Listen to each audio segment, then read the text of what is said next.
Close-up எவ்வளோ? 550.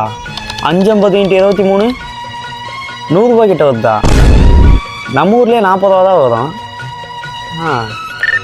சரி, கடலை மிட்டாயாச்சும் பார்ப்போம். இது எவ்வளோ? 4 ரூபாவா? 4 ரூபானா 100 ரூபா கிட்ட வருது. அவ்வளோலாம் வத்து இல்லையே.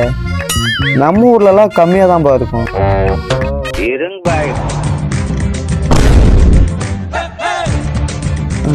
மாங்காய் ஊறுகாய் 20 ரூபா கிட்ட வருது. ஊறுகாவே 20 ரூபானா நம்ம ஊர் காசுக்கு 400 ரூபாவா? எங்கள் ஊரில் 100 ரூபா கூட தாண்டாதுடா. இது என்ன ஊறுகாவே இவ்வளோ ரேட்டு இருக்குது?